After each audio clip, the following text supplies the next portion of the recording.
Oh, that's amazing.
Hey Koki, how's it going, man? Good to see you kicking around, sir. See, I never know when to start these things because I know that some people have me like on that little bell notification thing. So they'll show up. So I'm just like sitting here waiting, kind of listening to music. But if nobody shows up, then I look like an idiot. Just like twiddling my thumbs. It's like, somebody please show up. I don't want to talk to myself. So I'm glad you filled that void, sir.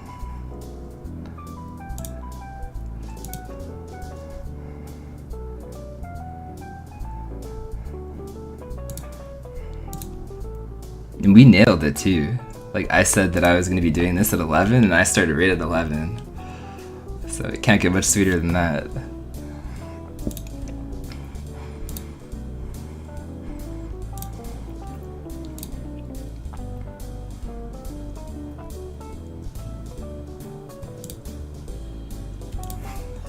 Right? Like, I'm damned if I do, if I'm damned if I don't. Because like, either way I feel like I'm being like an idiot. Sometimes I have much to contribute, sometimes I really don't. So,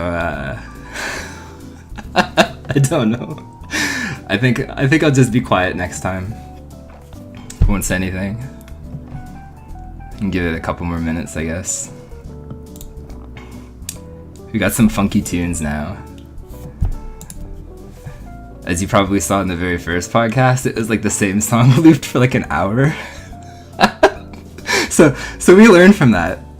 We diversified a little bit. We expanded the songs that play. So hopefully, yeah, it's not so insanity driven anymore.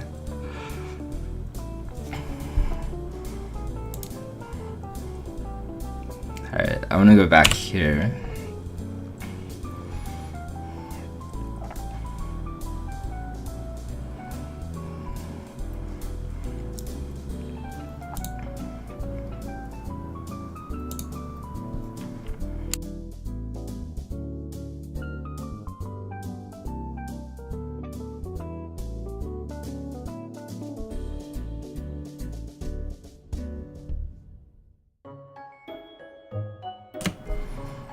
Actually, I don't know what kind of music is gonna play. I downloaded a bunch. It seems very elaborate.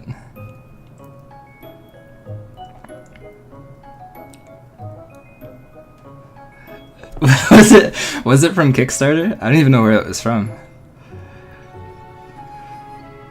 Somebody else called it like a do-it-yourself track. I don't know if the audio is balanced, by the way. Tell me if it's too crazy. It's like one of those food videos or whatever. You know, like, can you make your own ice cream or viral recipe videos? It sounds like it's from that. Some kind of like crafting video. I think it's still in there. It'll come up, but now, like, you know what? I might take that opposed to like this carnival music. I don't know what this is. This is I don't know, man. You can't win. You're damned if you do. If you're damned if you don't.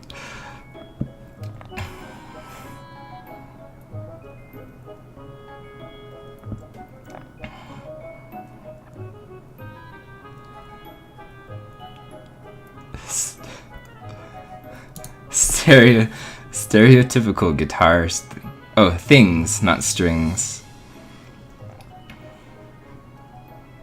See, like, this makes me think that I'm, like, plotting to rob a bank or something. Like, this is, like, the prelude right before I walk in with, like, a gun and I shoot. This isn't really podcast friendly. Or, like, some kind of clown that's getting ready to kill people at a carnival.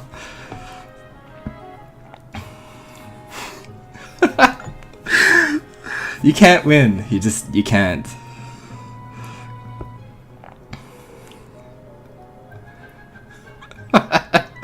What a clown. I don't know. I think it sounds good, even if it is a little bit murderous. If you guys aren't a big fan of the music, we can get the music too.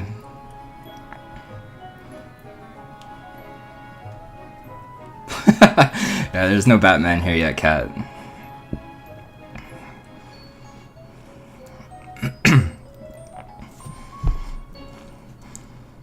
Alright, so what's the next one? I love how it goes from like carnival music to like samba. That's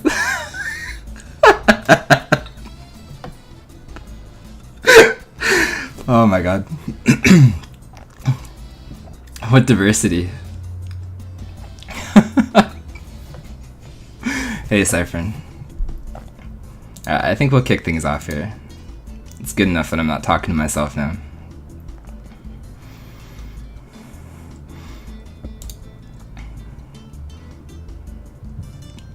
Horrible. Horrible. Cat, like, right into my heart. Come on now. This is like the only one you've heard? Are you you're not a fan of Mexican samba stuff? See, I would have expected different from you. You have disappointed me. Hey, Cyphern. How you doing, sir? I thought Cat was all about the Mexican samba.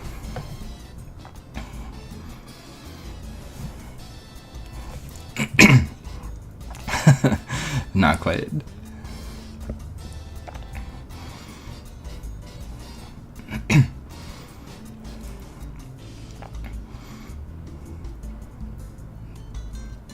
See, Arctic's a good guy. You know what? I don't think I like this actually. After I said all that, I don't think I like this one. We're doing good, Cyphern. Thank you, sir. Looking forward to do these things a little bit more often.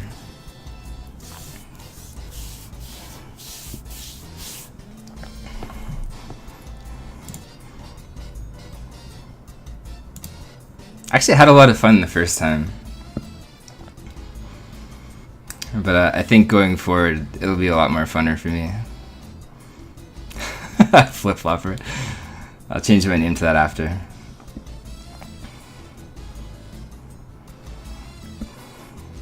Alright, so welcome.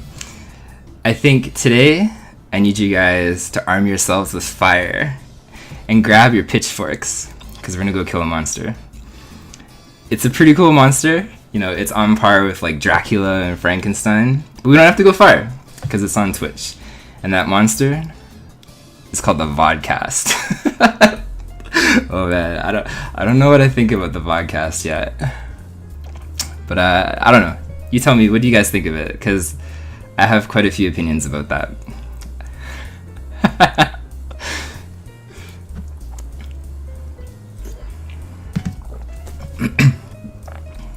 Yeah, show me your wet faces in Dan's games. I think it's probably going to be pretty unanimous here. So, Cat clearly is not in favor. Vodcast is something Twitch rolled out, I think, literally within like the last week.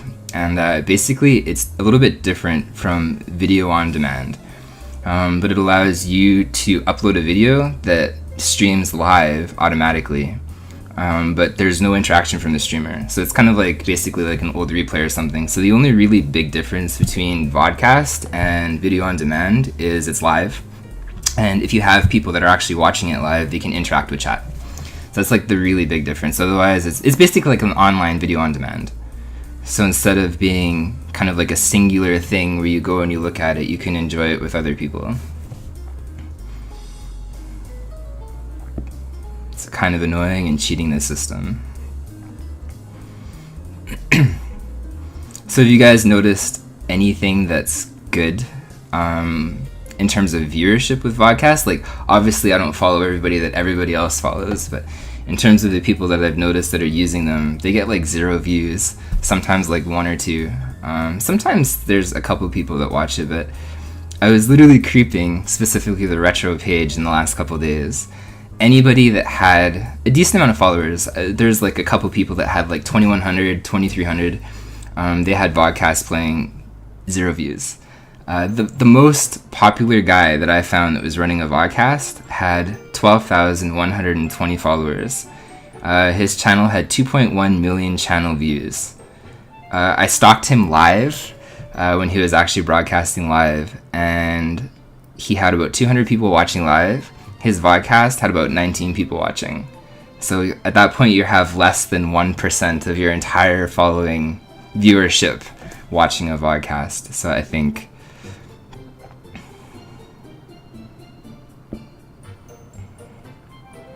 I think there's a lot of day one confusion too. Like, a lot of people don't realize until they're actually there that it's not live. Even though it does show up in the directory, there's like a little gray circle that shows.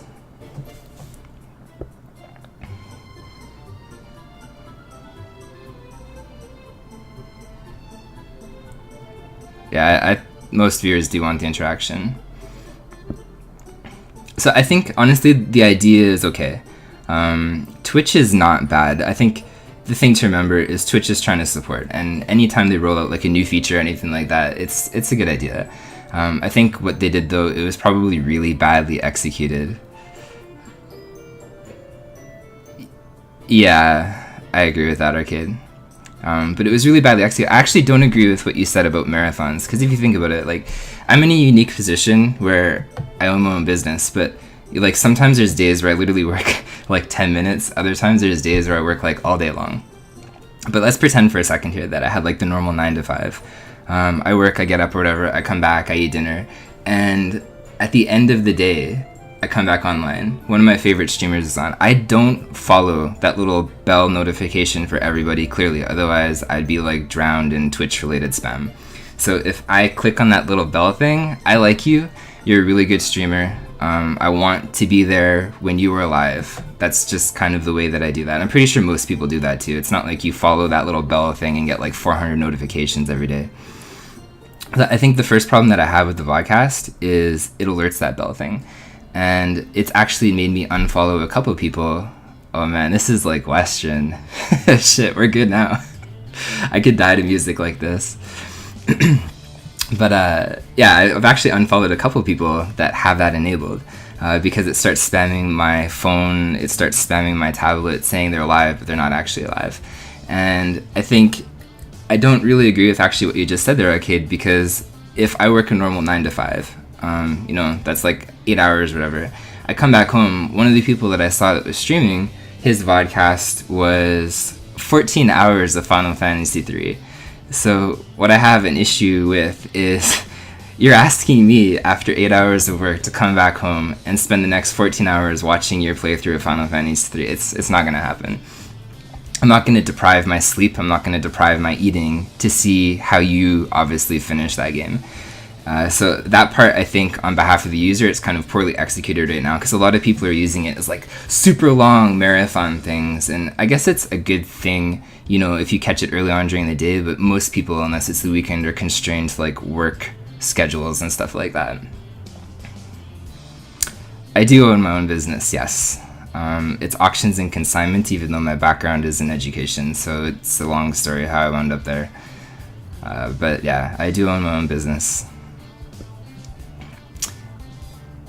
I think one of the good things that Twitch realized right off the bat is they gutted the ability, because I have a lot of people, that's actually my channel panel down there. I have a list of all the people that I auto-host, and you can disable auto-host to exclude vodcasts from the auto hosting, which I think is a step in the right direction, because I don't want to be personally as a streamer hosting people that aren't even there. And that's just like a personal thing. I don't know if other people feel that way, but you're looking for a job. Okay. Well, if you're in Edmonton, Alberta, I'll hire you.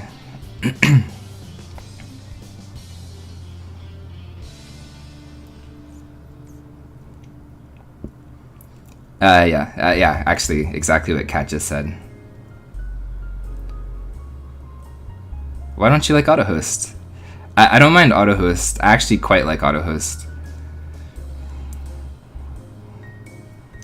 Platinum Amazing and other streamers have told me quite a few times there's like people that randomly find out of other people because of AutoHost, and like I do like a diversified AutoHost. I don't really like when there's, because like when I check on my tablet, there's sometimes people that always host the same people, so it's I don't even click on it or tap on it or whatever.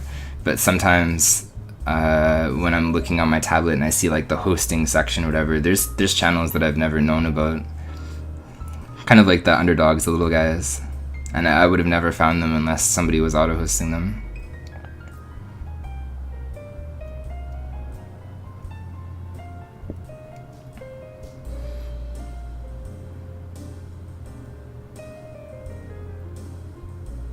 Anonymous.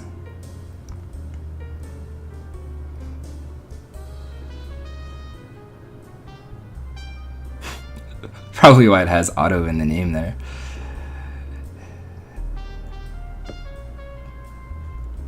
The Nomad. I like that.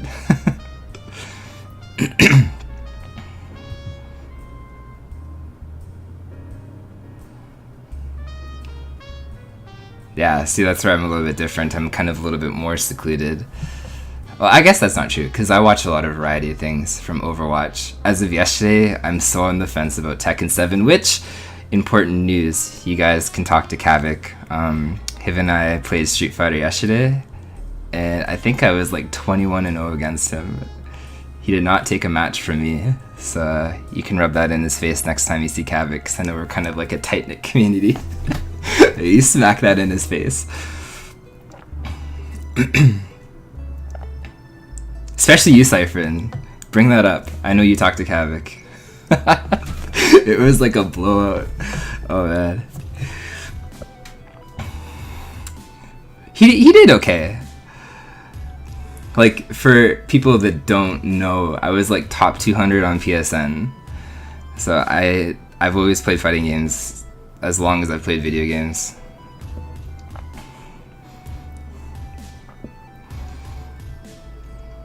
So do you guys think there's anything good about the podcast? Because I do think there's a couple of things that are good, but I think for the most part, the idea is horribly executed as of day one stuff. You will? Good job, Cypherin.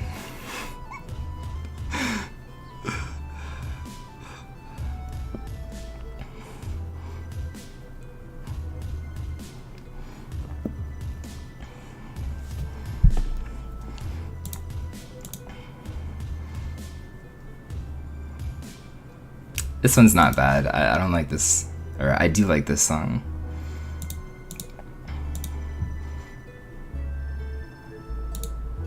Yeah, this one's not bad. I don't like this song at all. That doesn't make sense, David. So I think the way to go about the podcast is, I haven't looked into it myself. Personally, I would not use it. I think, as Cypherin kind of said, it's like cheating the system. I would rather be here live like this and talking and interacting. But I think if I was forced at like gunpoint or something to use the podcast, I would create some kind of like montage or some kind of selection of highlights or funny things or just some kind of entertaining something that could play over and over to kind of get like the best of my channel, not necessarily everything that I've always done on my channel. Because you know what? That Sub-Funk Doc thing, that was a pretty cool run. That run in Batman that I had where I died like 4 times and I finished in 13 minutes, nobody wants to see that.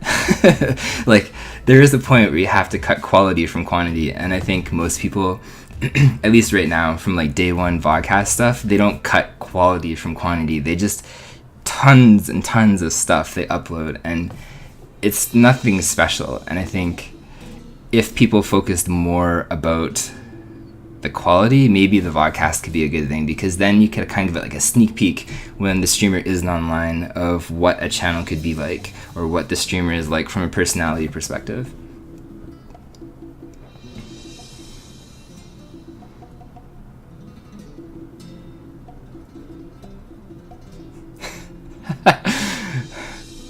I was so close the other day to falling asleep. I might skip this song. What is this? Do you like this one, Kat? Apparently it's a Spanish song too. This one sounds a little rough to me. Sounds like I need a pistol and duel somebody at sundown. Okay, I think we're skipping this one. Sorry, guys.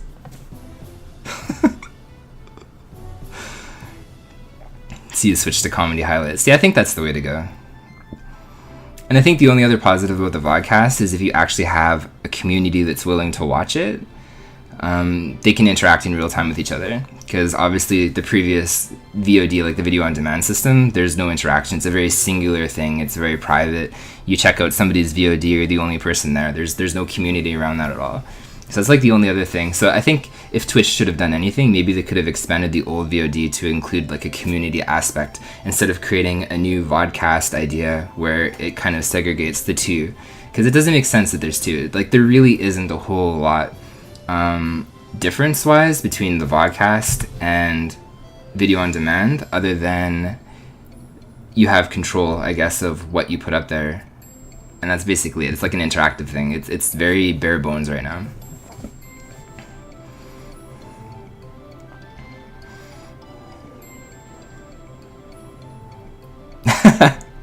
Not a fan, Cat. That's okay.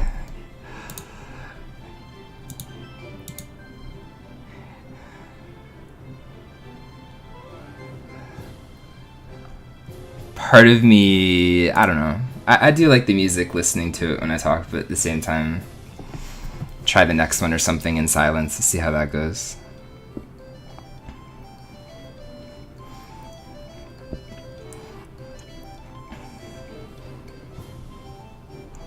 So the thing that I kind of wanted to talk about was the monetization of channels and the whole Twitch affiliate thing, and how I think it was on June 16th they posted that Twitch affiliates will get a sub button coming soon.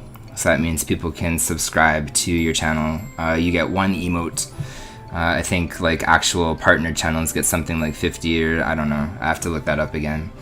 So some of the things Twitch affiliates can do now is there's certain games on the Twitch homepage that if you're willing to play, it creates a link underneath like what you're playing on the channel thing. And if, as a viewer, you buy the game that the streamer is playing, the streamer gets a portion of the proceeds, like a portion of the profit.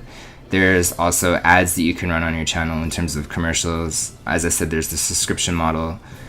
And on top of that too, there is, what was the other one? What was the other one? Shit, what was it? There's another one. I forget though. What was it? Damn it. Oh yeah, the bit thing, the whole bit thing. It's like the day one thing. It's like right there, flashing, Rufford.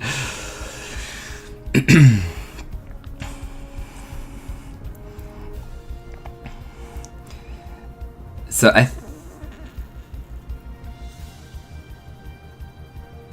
soon, I think if it's not already live, it's very soon. I don't know if it's in like certain regions or something, but Twitch wasn't lying when they said soon. Because game sales was not day one. That's already been added. Ads might be added. The subscription, like the actual sub button, with the custom emote hasn't been added yet, but they are adding stuff. So soon literally means soon.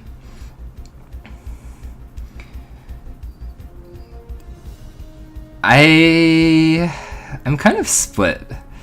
Yeah, I was reading quite a few opinions online, and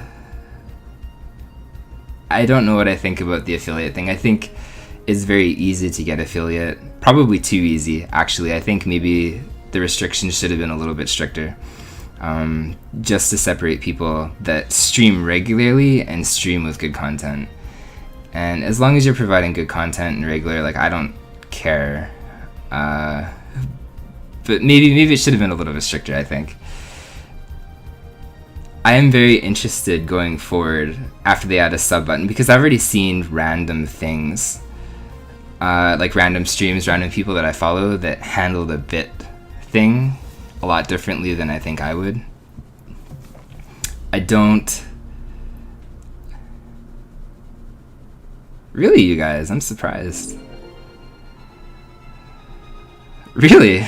I'm really honestly surprised. Like, some of the people that I follow, they stream way less than that, and somehow they got it. So maybe it's like still late for the rollback thing. Maybe, I guess, you didn't qualify. I'm not sure. I'm honestly surprised. Like, legitimately surprised.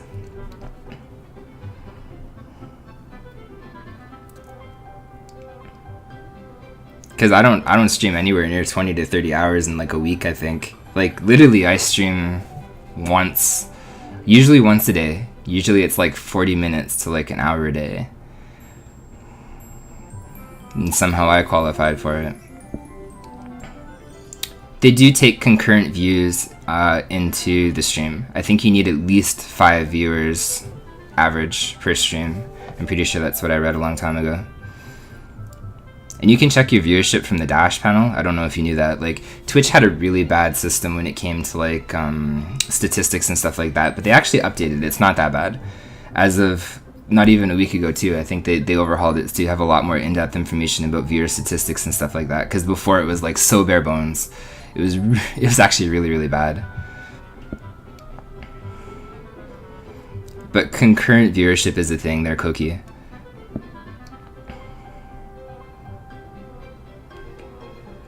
I do agree that the ads and sub buttons are going to be interesting, because this is where I'm starting to feel like a sellout. Like, I'm not going to lie. It's yeah,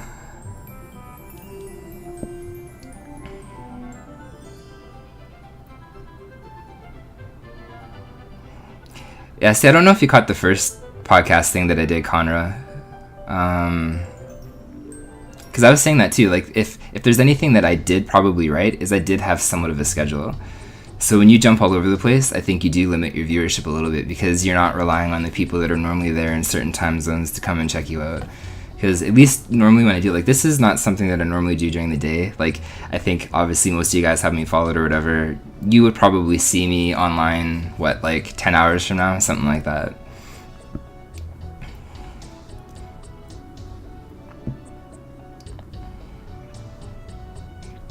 Soon, Johnny. I don't know yet.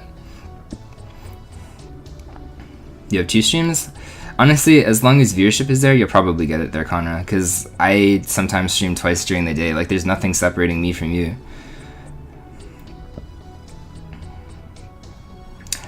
I see what you're saying now. That could hurt your chances, I'm not sure. Maybe, I don't know. Maybe considering pushing it back a little bit later. But, you know, like, the more you stream during that time slot too, the more people from actually that time slot are going to pay attention to you as well, right? It's not just relying on people that are in different time zones to come check you out.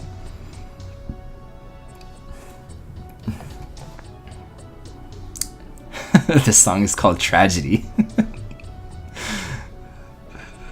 It's alright.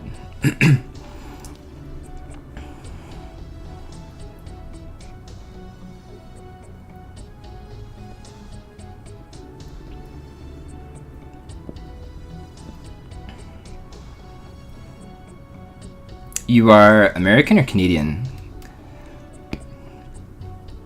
Because in terms of my own streaming schedule, I'm surprised. I'm really surprised that a lot of people tune in. Like, I always stream usually at like at least 8 p.m. my time. Later usually than 8 p.m. my time. And I'm amazed at the people that show up that are actually Canadian, that are like pushing 2 o'clock, 3 o'clock or whatever in the morning. Because usually I stream at like 8 to 10 or whatever. And they're there. So I guess I attract a lot of night owls. I'm a night owl myself though.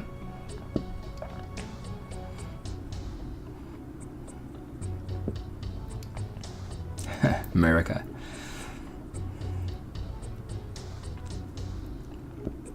consistency is key. I think no matter what time slot you're broadcasting in, you know, I tend to notice, at least in my own personal experience, I stream later on in the evenings almost all the time. And there's a very good viewership there. If I stream early in the day, there's more people that aren't actually asleep yet that show up. That's basically the only difference. So I've been trying to broadcast, or stream I should say, maybe around this time, just to show all the other people that, you know what, I don't function solely at night, although I do. But I definitely attract a later crowd for sure.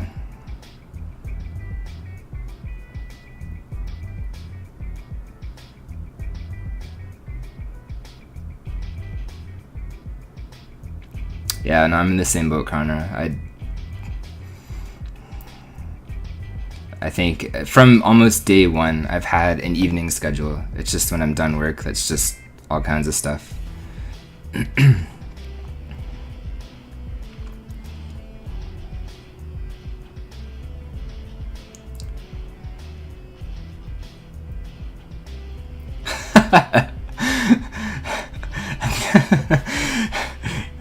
I'm glad I can put you to sleep, Johnny.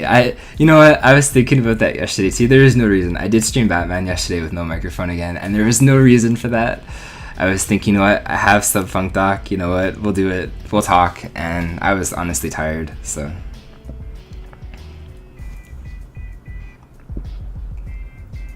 Content makes a huge difference, even between the games that you're playing.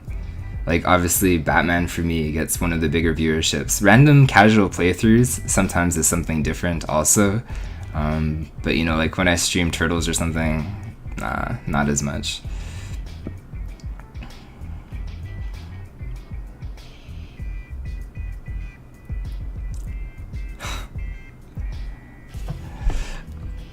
So about that sub button, I think it is going to be interesting too, because like as a small streamer, what do you do with that? Because to me, Twitch will never be my primary source of income. Like, I obviously have a job.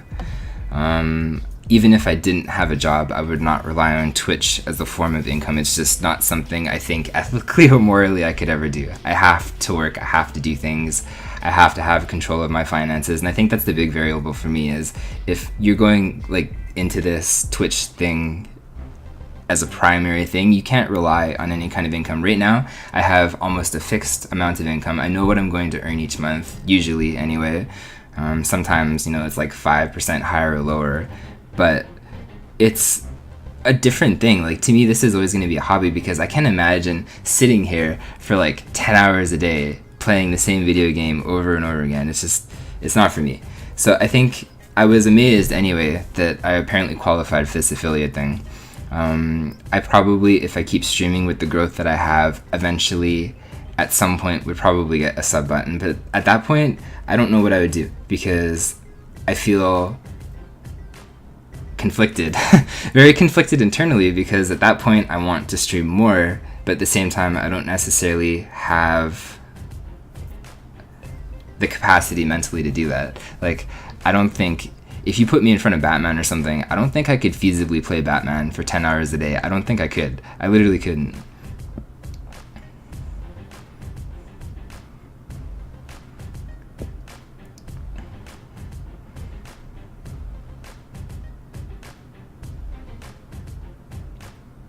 I pretty much agree with that, Johnny Rebel. Actually, I do agree with that, because for the most part, when I'm watching a streamer, it's because they stream something that I know that they're streaming. So when I'm there, it's always neat to see other people trying out new stuff. Like Lanks, for example, I like watching him play Contra a lot. And then recently he obviously picked up Castlevania, which is something that I've wanted to try for a while. So I was there watching him play Castlevania, like eyes glued. It was a really cool experience seeing him not only learn the game for the first time, but also continue runs of it. So I like when streamers branch out, but I agree for the most part. At least when it comes to the speedrunning community, like there's obviously different segregated communities that all have different followerships and stuff like that. That realistically, I am not going to branch out in a variety sense and watch a bunch of different things each day. It's going to be what I find interesting, and speedrunning is what I find interesting anyway. And I agree with that too, man, over Mars. It's more so just like a supplementary income or something that you can rely on. But at that point too, it's like, how do you balance that? Because moving forward, if I'm given all these options as an affiliate, as I said, I don't think I would utilize them, because in terms of ads, running commercials during my stream, I don't think I feel comfortable doing that. I don't feel comfortable doing that. I would never subject viewers to forced advertisement. So I think that one off the table is for me. That one is off the table for me. Game sales, I feel okay with as long as it's a game that I like. But I wish there was a way to disable it, because if you want to go into like one of those supported games blind, for example, like in my case, I want to try Firewatch. That looked really cool to me. That happens to be a game on that partnered list or whatever, that if somebody buys it or whatever, you get like a portion of the revenue. I wish there was the way to disable that as an affiliate, because I don't want to play a game or something and have it like really suck and then people buy it or something because they see me immediately play it or whatever the case is. Like, I wish there was a better way to filter that. If you're comfortable with the game that you're playing, then you can put it on your stream. But as far as I know right now, it's like completely automatic. You can't control that. And that bugs me a little bit, because I think the game sale part, because Twitch is a platform, obviously, where there's video gaming first. Like, that's why we're all here, is video games. Twitch is a platform to advertise video games. I don't feel bad about that, because that is the one common interest for the most part. I would say like 99.9% of everybody that signs up with a Twitch account is we like games of some sort. So I do not feel bad about that one.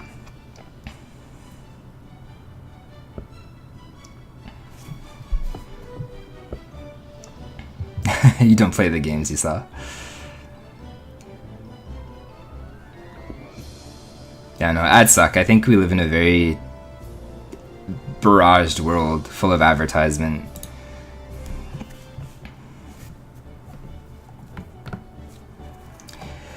See, I don't know if I agree with that, Johnny. If you have Franker Face Z, something interesting you can do, if you go into anybody's chat, go into a really populated chat. If you click on the username, like for example, I'll click on yours right now. It says you have 12,443 viewers, or sorry, channel views, 793 followers, and you've existed on Twitch for 3.5 years. So I'm assuming you have FFZ. If you don't, do that. And go to somebody's channel, anybody's channel, and just click on every single username that you see. And I was fascinated, because at that point, if you're in a very populated channel, like 80% of the people, if not more, don't stream at all. They all have like 19 views on their channel, 0 followers, stuff like that. And actually, you frequent Bovine. Do that in Bovine's channel. You'll see there's a handful of streamers, but for the most part, everybody else is either some kind of like lurker or watcher. And they move from stream to stream, like Apemeister and Gunstar and stuff like that. And there's nothing wrong with being a viewer only on Twitch, but I think it is not more streamer populated. It's very much like 70% viewers, maybe 30% streamers or something. It's very, very, very lopsided. At least anytime that I randomly check a channel, it's almost always to that point where it's like tons and tons and tons and tons of viewers, not a lot of streamers. Very rarely do you click on a username or something and you see a lot of stats like yours or whatever. Usually it's just barren. And I was really surprised. Like, I honestly thought it was gonna be closer to like a 50-50 split, but it's not. At least, again, from all the channels that I've randomly checked, because I'm very interested in analytics like that. I'm very interested in statistics and seeing how things operate. So yeah, it's interesting. I thought honestly it would be lower, but it's not. It's pretty skewered.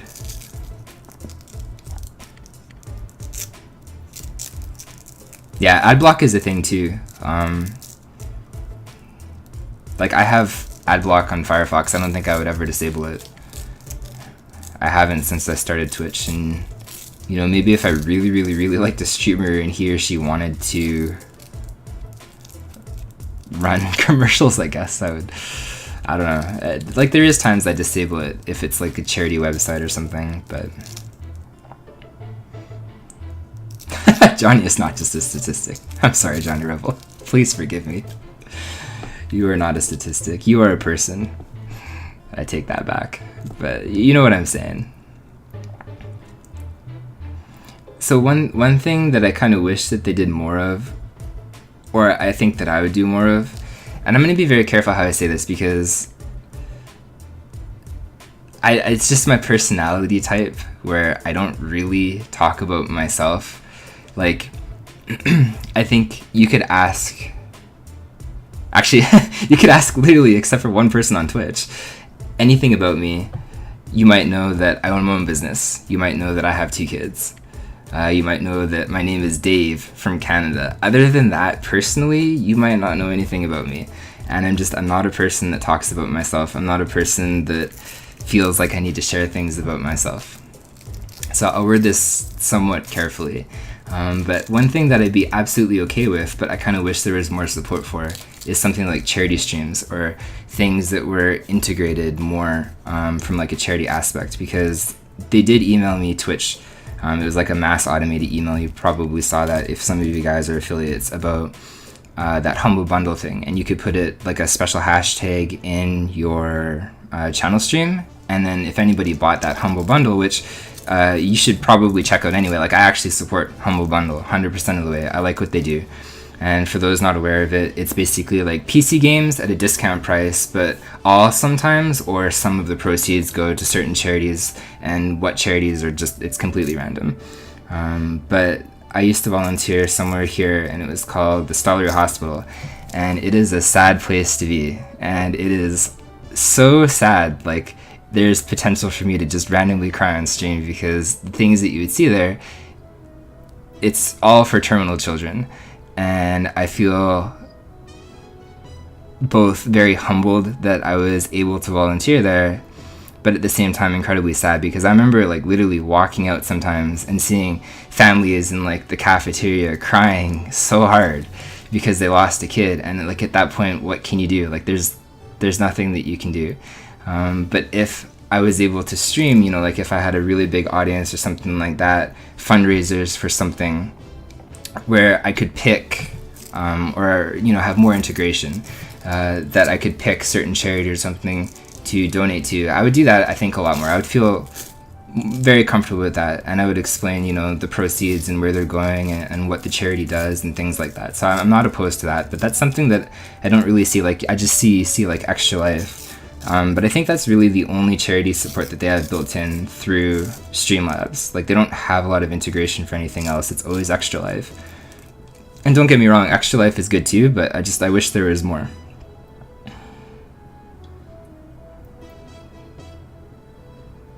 But I would feel okay doing that, at least from a monetization point of view.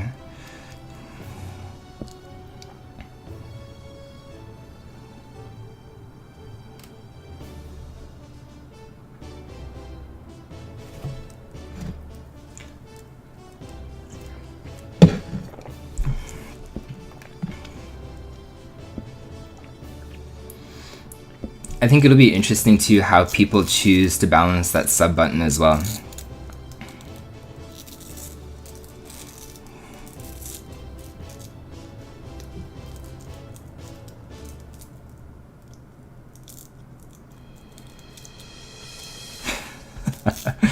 Hello, Cactus.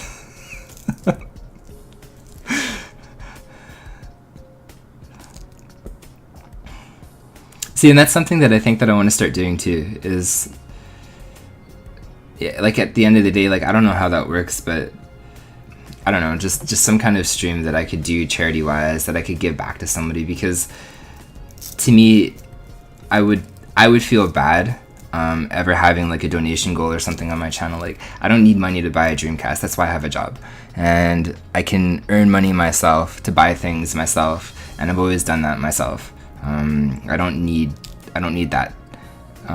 Like, I'm grateful for any kind of support, because at the end of the day, I am a venture capitalist, and I don't think that my time should be free, but at the same time, I would never expect any kind of financial assistance or financial expectations streaming on Twitch. It wouldn't happen. You won't hear me say, oh, you know what, I need this many bits, or you know what, we have a new community goal of $400, whatever we need to meet. No, it's not gonna happen.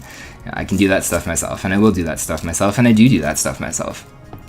But I would change my tune in a heartbeat if I could collect money for kids or something like that and use what I have that's growing to benefit the life of somebody else, because that's a whole different story, and I definitely support that.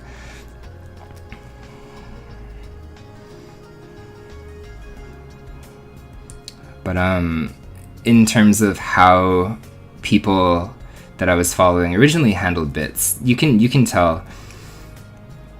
You kind of have two different perceptions, I think.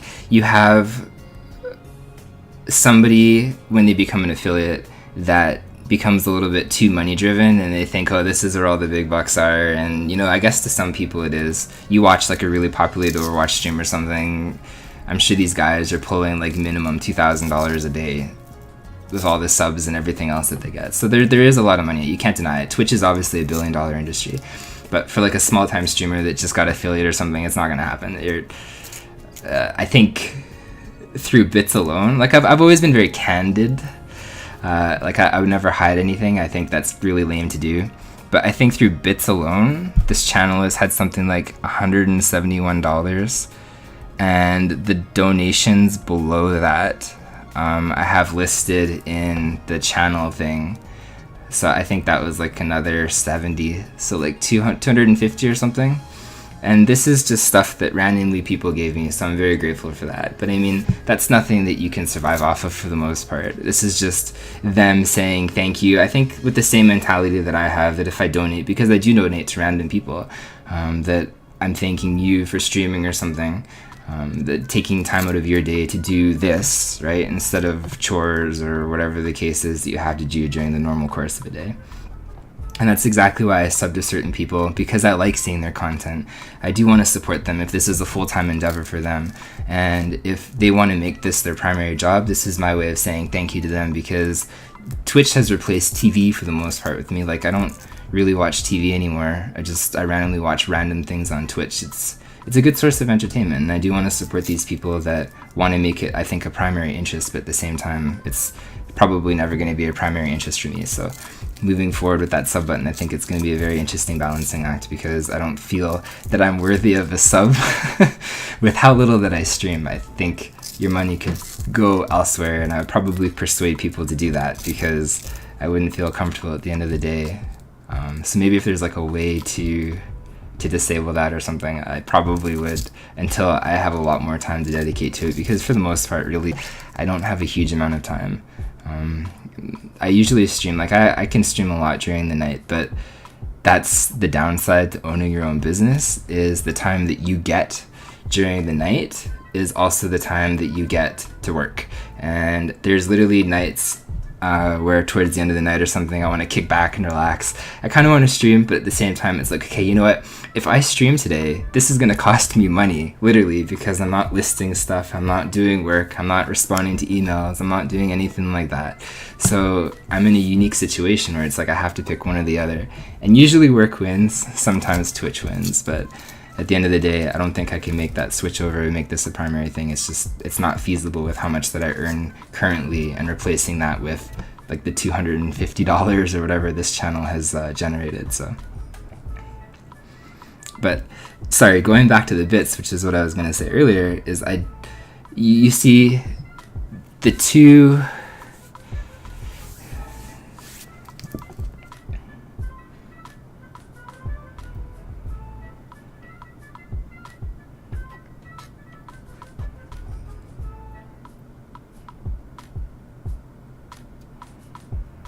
See, this is the thing too, is originally that cup on mine was for followers and stuff. I did not have affiliate originally when I put this on way back ago. And I like the idea of somebody following, like I'll show you. I'm sure you've seen it or whatever, but I'll load up Streamlabs quickly.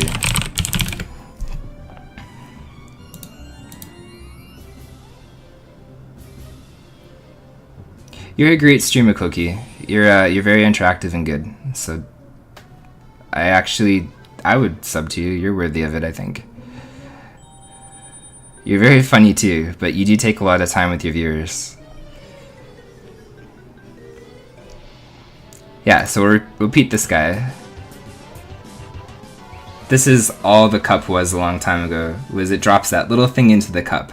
That's why I had that cup. I never had that cup for bits. This was just randomly something that came afterwards, so.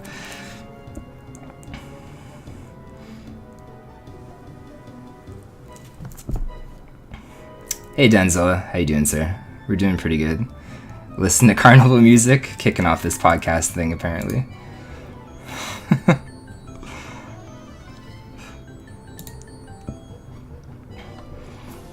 Alright, so let's see here. So yeah, sorry, to backtrack, I never had it for bits. I was affiliated long after I had that cup displayed. Like, I already had Streamlabs from almost probably like 2 weeks after I started. But yeah, that was just like a secondary thing.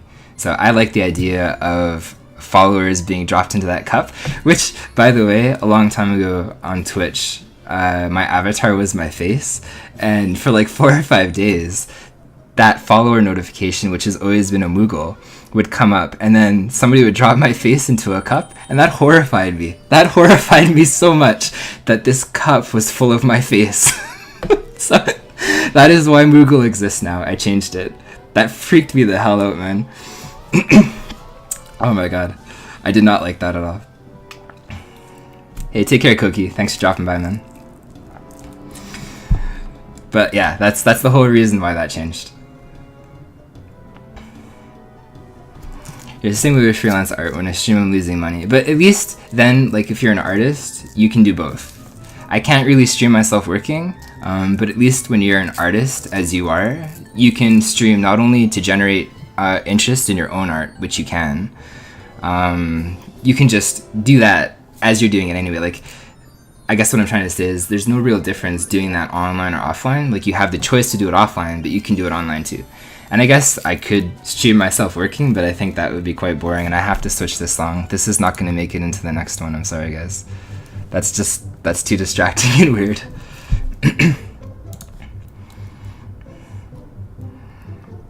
But I think, and this is where I wish there was more support for like the creative side, because I actually did stream to creative today. Last time I streamed to retro, which I probably was in the wrong category. But this time I did stream into creative, and when I selected that community, I think there was like 5,900 viewers or something like that. And creative is very finicky. Like, it's very underpopulated, but at the same time it's pretty populated because it's much higher than retro.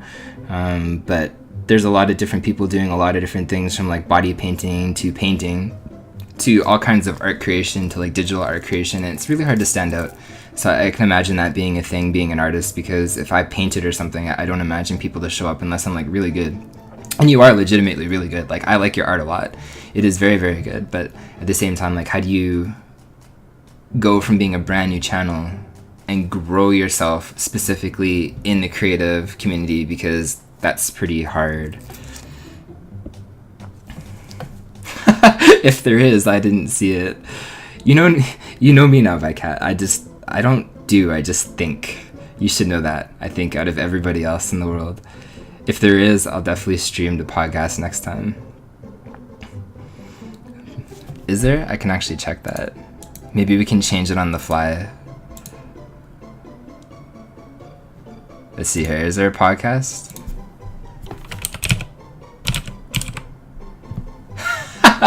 Okay. Podcast has 1 viewer. Podcasts has 1 viewer. Podcasting has 1 viewer. What about streaming? The only thing that comes up is Pod Speed Zone for streaming. So maybe there isn't actually a dedicated section for it. Although I'm surprised there isn't. Like, they have everything else.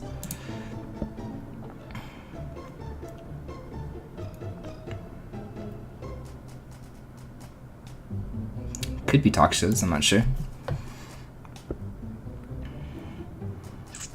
So yeah, I would agree with that too. Like, creative is just a smorgasbord of everything. You can tell it's there, but there wasn't a lot of foresight given into it. It's just, okay, here we go. Talk shows. Am I a talk show? I don't think so. I can't compete with Oprah, man. Do I want to compete with Oprah though? One day, yes. Give away cars. I guess we're back at the start.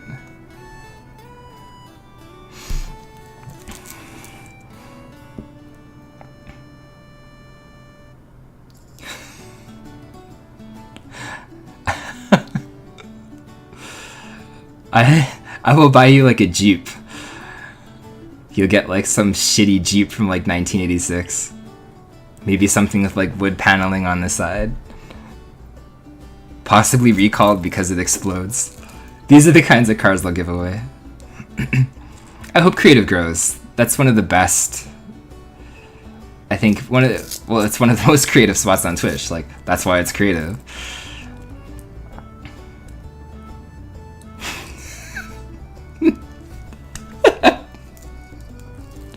Fine. No exploding car for Cyphern. At the end of the day, I want to give cars like this away, but I also don't want Cyphern to explode. So, Cyphern not exploding is a little bit higher than giving away a shitty car. So you can survive, Cyphern.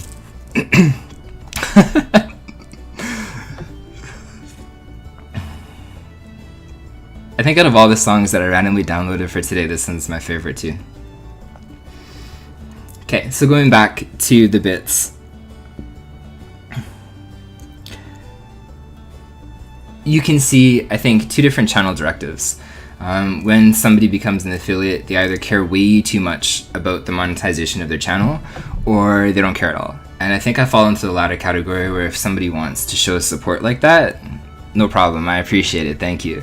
But I'm never gonna again ask for random stuff. I'm never going to do on-stream things. And I think with the subscription model too, that's gonna be a thing as well. And I do think a lot of the people that I followed that specifically accepted bits or became an affiliate, in my eyes, that handled it very poorly and tried to over monetize their channel or started talking way too much about donations and taking donations and donation goals and all kinds of stuff like that. It does make me wonder what their channel is going to be like when they have an actual sub button and people can sub to them. Rot dog, sir. We will concern Froggy you too. I'm a big fan of your persistent use of that emote.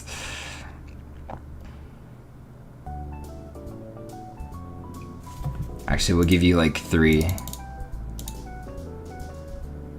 And we'll also derpy back Cat's Batman. But I do look forward to seeing what it looks like for other channels and how they handle it and choose to handle it. Because I think the potential is there that a lot of people,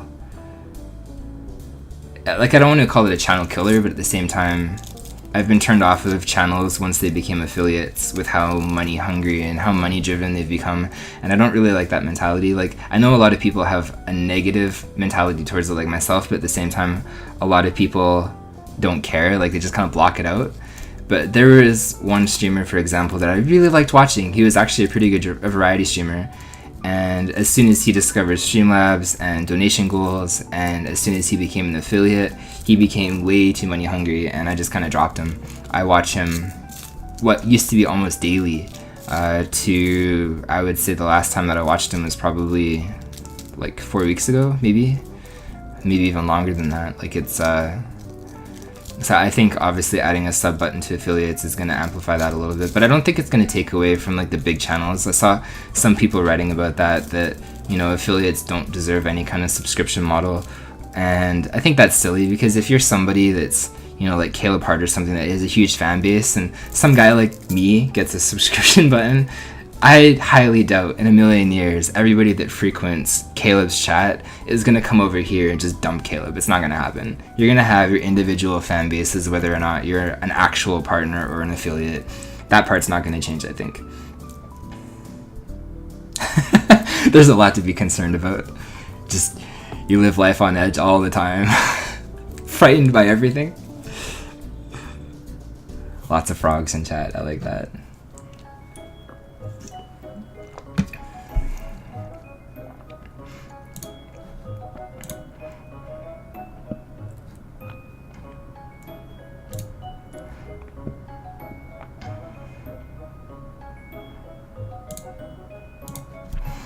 I think that's all I was going to talk about for today, which is actually pretty good. It took about an hour again. So maybe I guess I'll shoot for an hour when I do these things. 'Cause it's not bad. I don't mind this. I really don't mind this. I'm really glad that I kicked off the idea. And I think starting now, they'll maybe be about like a week or every 2 weeks away. You do. You have to make $100 of bits within the first year of accepting that contract and doing all that tax information. Which is why I've always preferred like an actual donation thing, because I don't know how many people have been in like random chats, because as I said, I do randomly donate to random streamers, but I don't utilize the bits for that reason. Because I don't know if it's per streamer, if it's different. Because the thing that I got when I became an affiliate, I think they take 20% of the bits themselves, like Twitch, as part of like a revenue thing. So let's say somebody gives me $100, they take $20 from that $100, and then they give me the other $80. So if I donate to somebody, they get 100% of it minus like the PayPal fee. And even then, if you do it through Streamlabs, there's a way that you can include the fee in your donation, which I often do. So people get 100% of what I want to give them. And that way it's not eaten by fees, or it's not taken by different contracts or something. And I've heard varying amounts. I don't know exactly how that is, because I haven't actually asked anybody, because I don't think it's anybody, like it's not like my business. But I think I've heard as low as 20% they keep. Some people apparently have like 25%, some have like 40%. So I don't know if there's like a random amount through different affiliates, or if it's so, like I don't know the criteria for that, or if it's the same and people were misunderstood. I don't know. I'm pretty sure they don't pay out if you don't make it. No. You have to obviously make the money for them to pay you out. And on top of that too, it becomes, what was it? It's like some kind of tax thing too. Like, obviously you had to fill out the tax forms, but if you think about it, because like the way that I pay taxes now, I basically pay a third of everything that I make, but that's gonna apply to bits too. It's not like if you, for example, get like $100, you keep that $100. If you get $100 in bits, first of all, Twitch, at least in my case, takes 20%. And then on top of that, you have to pay the government, because this is income. It's not a donation. It's not a charity thing. This is actually a source of income. So you might have to pay a third of that $100 or whatever, or what's left of it, to your actual local government, your federal government. And then at the end, whatever you have left over, which is probably like, I don't know, 50%, that's what you actually get to keep.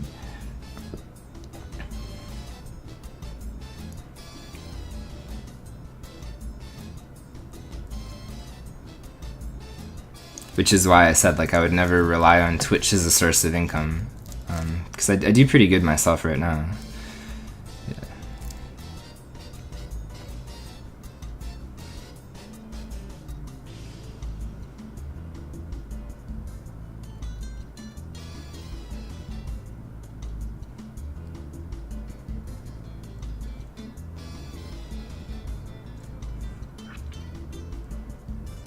See, I don't know if they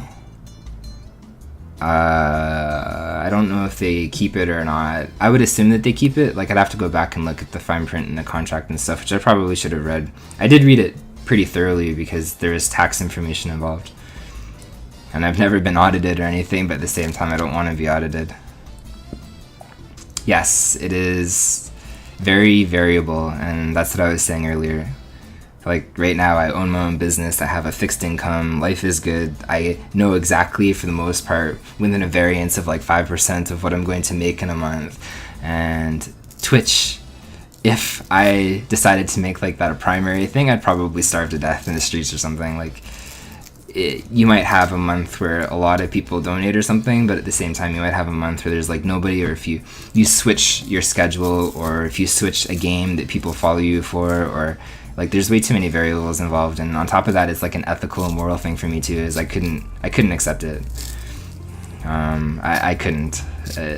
I don't want people giving me money unless it's a show of support, you know, like, again, thank you for doing whatever you're doing. This is $5 or something. But I don't want people just to endlessly give me money for no reason just because I randomly broadcast on Twitch. Hey Mujay, the guy with the name that nobody seems to pronounce. Every single time I see you in chat, the very first time I see you in chat, like for the first time in somebody else's chat, it's always the same thing. They say like, hi Mujay, is it Mujay or Muj? And then you always say the same thing, like whatever you want to answer, whatever you want to call me. So what is like the definitive way to call you? Is it Mujay? Yeah, or lose subscribers too. Like there's way too many variables. And I never want to think of Twitch as like a supplementary source of income, because to me it's like a hobby. It's something fun that you can do. It's something where in this case I can create, you know, like I've always loved to create videos, so naturally like a podcast about game relating things or Twitch or something, that's right up my alley. I like stuff like this, but as again a primary source of income, it's not going to be like that for me. I'm not going to do that.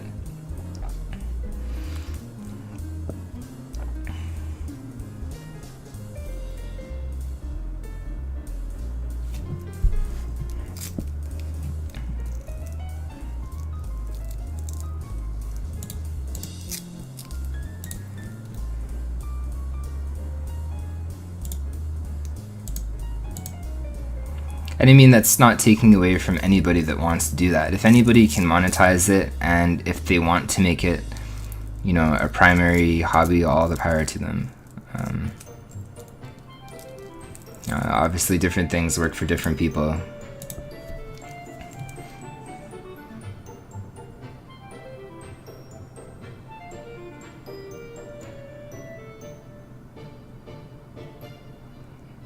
Yeah, that's true. Like with Persona 5, I was amazed that Atlas actually released that press release. They literally said, like, do not stream. And I thought it was like an April Fool's joke because I think it came out on like April 4th. But they were serious. They were like dead serious not to stream certain parts of that game. Otherwise, they would cease and desist YouTube channels and everything like that. Like, to me, that's mind-bogglingly dumb. I don't understand how that was even a thing in our day and age. And Atlas is usually pretty good about that stuff. So it was surprising, but I agree. Nintendo is really bad for that, but Nintendo actually, you like that word? Actually, has partnership programs and stuff as well. Like I used to stream Mario Maker, and one of the things that I applied for and actually got, but never really did anything with it, was their partnership. And that basically means that I was allowed to upload Mario Maker content on YouTube because I'm actually partnered somehow on YouTube. And if people saw it and liked it, instead of Nintendo getting 100% of the ad revenue, we would split it 50-50. And there's, I think, only one Mario Maker video that I have that's like 4,000 views or something, which is monetized. Everything else has like 100. It's not really big. Or a couple hundred or something. Yeah, me too. I don't think... I'm of the mentality that if you obviously have a game... Like, there is certain instances where you should respect creative work and stuff like that, but at the same time, once you own it, you have it. It's yours. It's whatever you want to do with it, you know? If I want to put it in a microwave and explode it, I can. If I want to stream it, I can. If I want to... I've paid the price for the rights to do that. At least when it comes to the video game medium. Because it's not like... For the most part, anywhere else in the world, if there's something creative that if you buy, you lose the rights immediately after you buy it. Like, it doesn't work like that, and I don't know what Atlas is thinking, and it really makes me sad that they went through it, because it set a precedent that other companies will probably do this on high-profile games like Square Enix. I guarantee you Square Enix is going to jump all over something like that. But it makes me really angry that you don't have that option as like a streamer or whatever the case is, or even just an average random person or whatever that wants to maybe record a boss fight and then upload it to YouTube to show a friend. Like, you can't do that, and that's really idiotic that they decided to do that with their directive, and I don't agree with that at all. Yeah, made you want to stream it more. I think a lot of people are like that too. My brother was in the same way. He wanted to stream it. And there's somebody else too I was following that was really annoyed that he got to like the end of whatever chapter and he couldn't continue streaming it.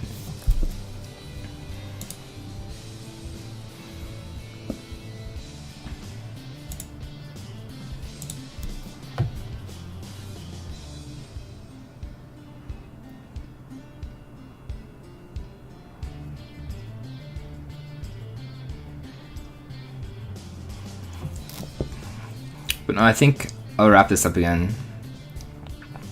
Moving forward, as I was gonna say, I'll try to make these like either weekly or, you know, every 2 weeks or something. I kind of want to. I've always sucked at following a schedule, as you guys have probably seen. Like, if any of you follow me or whatever, it's like sometimes I'm randomly on, I don't know, like 8 o'clock or whatever at night. Sometimes it's like 2 o'clock in the morning. It's pretty bad. Yeah. Anyway, I'll try to follow a schedule. I'll try to have it in like the same kind of time. The first one of these that I did, it was late at night. I don't know if I prefer it late at night or in the morning. So this one was deliberately done at this time because I kind of wanted to see who could join in opposed to who's generally asleep. And I don't know what I prefer yet because I think I'm a lot better at talking. I'm a lot better at thinking at nighttime. I've always been that way. I think I'm a lot more comfortable in my element when nighttime is involved. Like, as soon as the sun goes down, my brain is revved to go. I just want to go. I want to do things. So I don't know. I'll see. But I do want to structure them. I do want to create some kind of like outline or guideline or something, so I have something to talk about and it's not just kind of random all over the place. And I don't know. I think the biggest step was just doing the first one, because now it makes me want to do a second one, which I obviously just did. And I don't know. Moving forward, I definitely look forward to this. I like this a lot. This is something that I want to do. It takes me away from Batman, which is amazing. Like, as I said last time, that game breaks my heart so much. It's not random. Like, I touched base on everything that I wanted to talk about. And I like the interaction. Like, I listened to a couple of podcasts, and one of the ones in the channel thing down below, it's Pat and Ian. But Pat and Ian is pre-recorded. And I don't like that. I like, as I said last time, kind of like the live theater approach where you can interact in real time, and I don't care if it strays me off a little bit. You know, I'll come back to whatever I was talking about, but I like that instant communication. I like that instant back and forth. If somebody wants to say something, you jump in, you change the sway of the conversational tides. Like, I'm all for that. I prefer that in a podcast. And then when it goes up on YouTube or something, I'll start after today, you know, archiving it on YouTube, where it can just be like a giant playlist. But I definitely don't like pre-recorded stuff. I don't like, I think I don't like it. I don't like it. So I don't think I would ever pre-record or do anything like that. I think it would always be live, probably always be on Twitch. One of the things that I kind of wanted to do, because I have 134 random people or something following me on YouTube, and I checked yesterday and I had almost 180,000 views. Like, I don't know how that is a humanly possible ratio. So it's so dumb. But of the people that follow me on YouTube, there's like nothing on that channel. My YouTube channel is shit. There's nothing. So part of me wants to start streaming through like, what is it called? Rstream or something? So I can stream to YouTube and Twitch at the same time, and maybe like unify. Unity? Unify? I don't think unify is a word. Unify. I don't think that's a word. Anyway, put these two communities together. But yeah, anyway, that's a whole different story. I upload them to YouTube, and I imagine in my head like these people that follow me from like the fighting game days and stuff. It's like, who is this guy? What is this? It's like, why is he talking about stuff?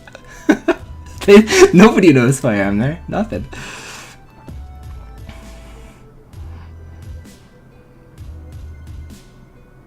Yeah, I think that's coming. I definitely think that's coming. They'll drop it. They already did that with the auto host, so I think that's only possible or soon that it's going to do that. Yeah, I can almost guarantee that's like a matter of time in that case, because as we were saying earlier before, there was a lot of Dan's games and what faces and stuff. I don't think anybody likes the auto host. Or not auto host, sorry, vodcast.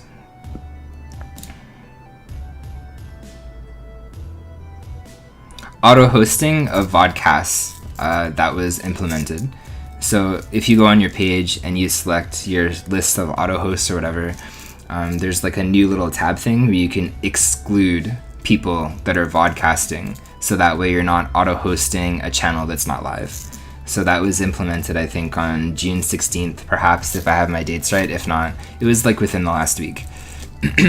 And that just basically shows that the community didn't like that. I don't like that. I wasn't a big fan of that. I didn't like hosting people that weren't even live, so. Yep, it was definitely a thing. You could auto-host a podcast. It was really annoying. I have that disabled myself. I don't want to auto-host anybody that's not live.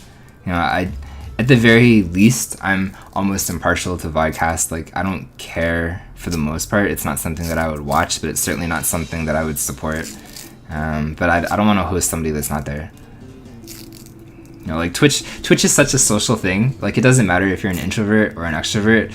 Twitch is a very social platform where a big draw of why I watch a channel is some form of interaction or some form of connection with the streamer. So, I don't know.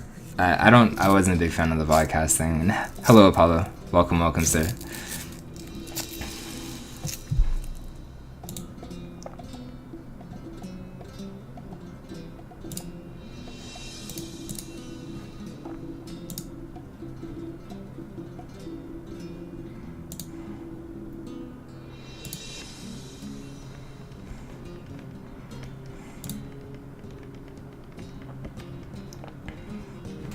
Alright, so let's see here. You know, I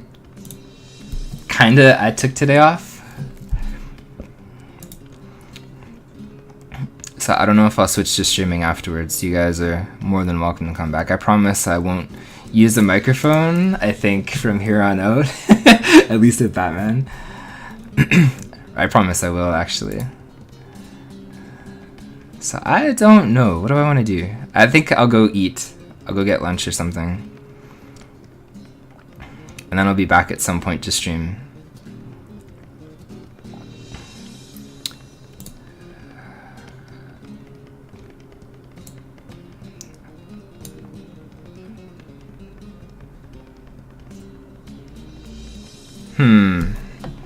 I don't know if I have somebody on that I want to host.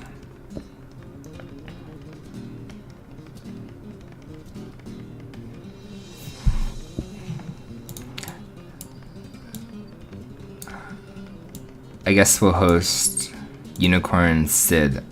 There's no... What is this? There's no preview picture. His video name is Handball with a question mark. I don't know what I'm sending you guys to, so I apologize. Some kind of handball or something? I don't know.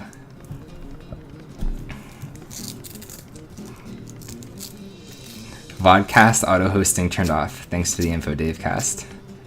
I should really think of a name too. Technically, it's Dave's Untitled Podcast or something. Part of me wants to keep that because it's lame. Part of me is like, come on, man. You have such an amazing imagination. You can figure out something. Vodcast your podcast, then I'll auto host it. That'd be pretty boring, I think. There's like 2 of these so far. I appreciate random support though. But yeah, you can go check out Handball with a question mark. I don't know what that is. Sid's an okay guy though. But thank you for supporting this. I truly and sincerely mean that because I think this encourages me on a creator level to do this again. You know, like I've always wanted to do a podcast or something of that sort. And intertwining it with Twitch is kind of like chocolate and peanut butter. It connects really well with me. And if you don't like chocolate and peanut butter, I'm going to punch you in the face. I'm sorry. But yes, the whole point is it connects well. And I feel very at home. The first one, it was not too crazy or anything like that. It felt pretty structured. This one felt pretty structured too. So as I said, the next one maybe in a week or 2 weeks or something. I don't know when I'll do it again. At some point. Like, okay. No. Like, the best thing that I ever did was post about Twitter about shrimp. And then, like, the worst thing that I've ever did was post about Twitter and shrimp. You know what? I'll actually show you something before I go. I learned my lesson, and I'm self-aware of that. I am self-aware.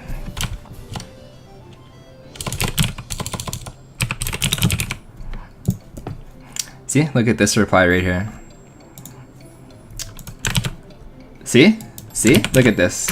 There you go. See? Hey, no! I'm telling you right now, Apollo, I am self-aware. Look at that date. 2 days ago I posted that.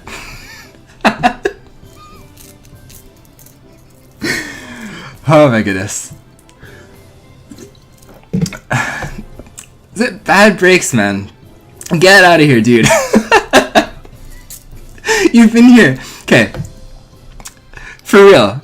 It says I've been live for 1 hour and 21 minutes and like 10 seconds. Just about to wrap things up. And like the last 2 seconds you come in, spout this shrimp shit. It's amazing. Oh, good to see you though, sir. Amazing timing. That's incredible. Honestly, I thought there would be more shrimp haters on Twitch. I guess I was wrong. Everybody loves shrimp. Everybody on Twitter loves shrimps. The whole world loves shrimp, not me. And I'm okay with that. I am. I think everybody else is disgusting. You're all disgusting. God! Nope! I will take that to the grave of me. Whether or not you guys want to torment me.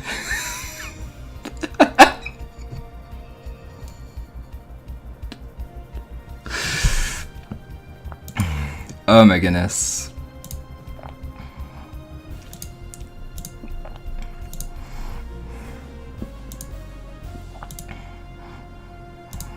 Alright, look. Look, see? See this right here? How do we... Oh, there we go. We're gonna ban Andy. Gonna ban bad breaks. Cyphrin. Get rid of all you guys.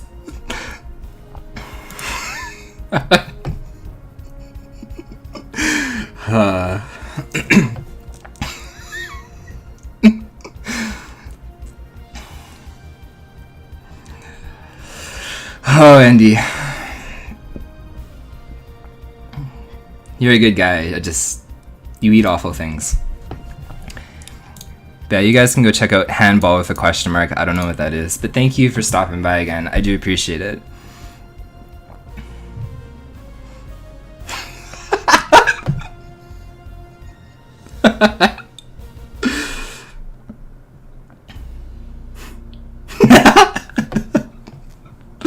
Oh my goodness.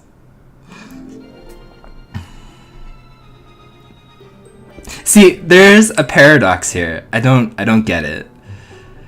Doctors tell you like laughing is good for your health, but when the source of laughter comes from bad breaks, it's like conflict. Huge conflict.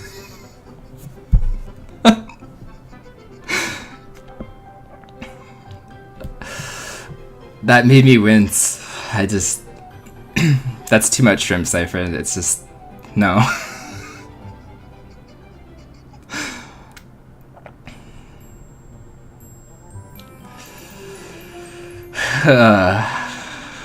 No. But yeah, I will go eat lunch. I want to eat. I don't want to starve to death. Thank you for, again, the support for doing this, because I do enjoy this. And it will happen again. Like I said, it will happen again. Probably in a week or 2 weeks or something. But yeah, I again don't know what handball is. I should see if he's still alive, actually. Double check before I send you to an offline channel.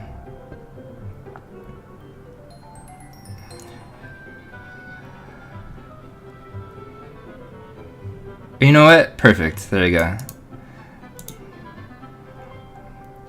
Nothing against handball, but apparently Lanx is doing stuff now. So you can go spam him. Here, go spam him with this. But we'll host Lanx. Lanx is a good guy. I'm a big fan of Lanx. You know what? Actually, wait. Abort. Ask him this. Okay, see you guys.